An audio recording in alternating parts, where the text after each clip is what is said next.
आज हम बात करने वाले हैं एक और कहानी के ऊपर। पीछे कुछ बैकग्राउंड नॉइस हुई तो इग्नोर करना। चलिए एक कहानी की शुरुआत करते हैं। कहानी की शुरुआत होती है आज से सैकड़ों साल आगे के भविष्य से। एक ऐसा भविष्य जहाँ इंसानियत अपनी सबसे बड़ी जंग लड़ चुकी थी। पृथ्वी पर हमला हुआ था। फार्मिक्स नाम के अजीबोगरीब एलियन प्रजाति ने पूरी मानव जाति को मिटाने की कोशिश की थी। उनका हमला इतना भयानक था कि करोड़ों लोग पल भर में ख़त्म हो गए। लेकिन तभी एक बहादुर कमांडर ने अपनी जान की कुर्बानी देकर उन एलियन को हराया और उनके पेशी को ख़त्म कर दिया। उसकी था कि अब एलियन फिर लौटेंगे। 50 साल गुजर चुके थे। धरती पर एक नया सिस्टम खड़ा किया गया। इसका नाम दिया गया इंटरनेशनल फ्लीट। यहाँ छोटे बच्चों को ही बचपन से सैनिकों की तरह ट्रेनिंग दी जाती। उन बच्चों को शुरू से ही जंग की तैयारी, उनके खेल, उनकी पढ़ाई पूरी तरह जंग के लिए थी, ताकि वे जंग के लिए तैयार रहें। क्योंकि माना जाता था कि अगली जंग बच्चे ही लड़ेंगे। यहीं पर हम मिलते हैं कहानी के हीरो एंडर विगिंस से। जो भाई एंडर विगिंस था वो किसी बच्चों जैसा नहीं था। वो बहुत अलग था। शांत, सीरियस और बेहद होशियार। उसकी हर चाल, हर मूव, हर रणनीति इतनी अनोखी होती थी कि बाकी बच्चे उसे चीटर समझते थे। लेकिन असल में एंडर अपनी सोच से हर चुनौती जीत जाता था। कर्नल ग्राफ ने पहली नज़र में देख लिया था यह बच्चा इंसानियत का भविष्य है। लेकिन मेजर एंडरसन को शक था कि इतना छोटा लड़का लाखों करोड़ों जिंदगियों का बोझ उठा पाएगा। फिर एक दिन एंडर का मॉनिटर निकाल दिया गया। यह मशीन बच्चों को स्किल्स को ट्राई करती थी। तो हर एक बच्चे के गर्दन के पीछे ट्रैकर लगा दिया जाता था ताकि उनके बारे में ट्रैक किया जाए कि वो क्या कर रहे हैं क्या नहीं। लेकिन इसका निकलना मतलब टेस्ट पूरा हो चुका है।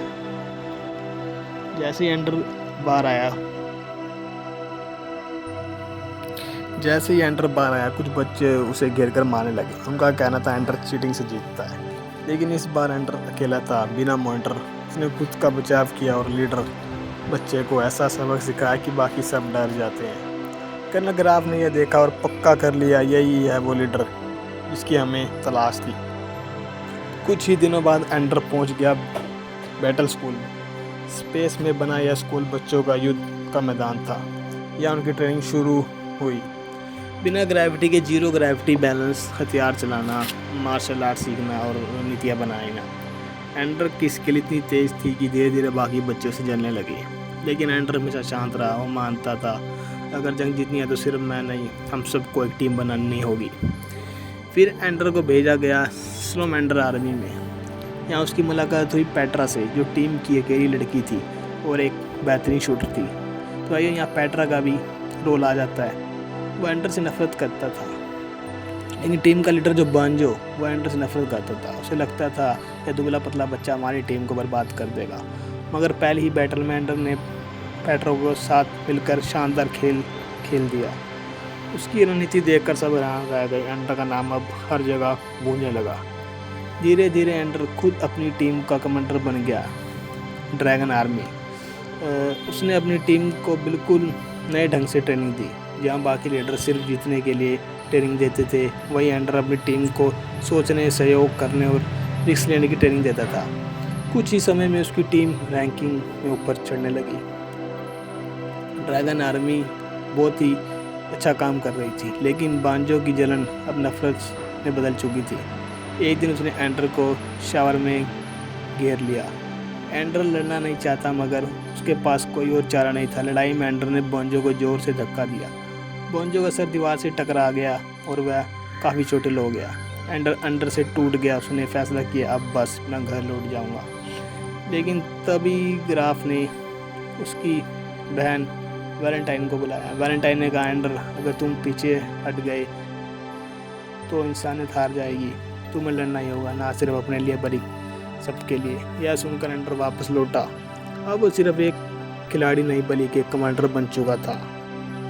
फिर आया सबसे बड़ा टेस्ट। एंडर और उसकी टीम को सिमुलेशन के नाम पर एक मशीन दिया गया।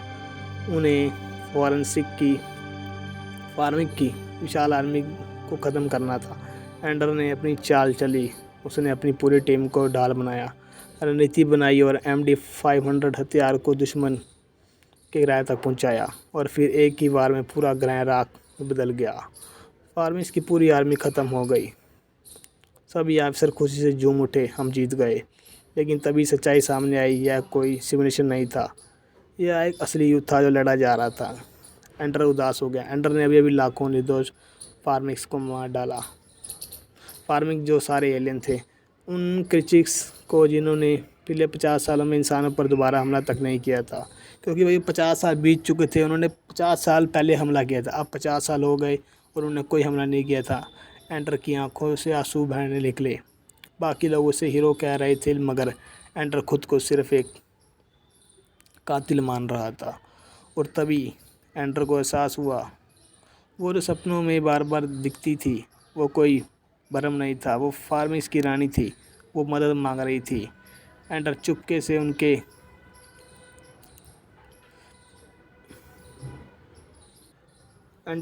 से उसके पास गया। वहाँ उसने देखा मरती हुई रानी। रानी ने उसके कंधे पर पंजा रखा, मानो कह रही, हम इंसानों को मारने नहीं आए थे, हम तो सिर्फ अपने बच्चों के लिए पानी ढूंढ रहे थे।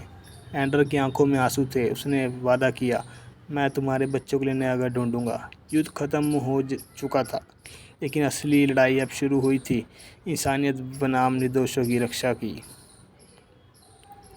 तो भाइयों, यहाँ एलियन सिर्फ पानी के लिए आए थे, ना कि किसी को हमला करने।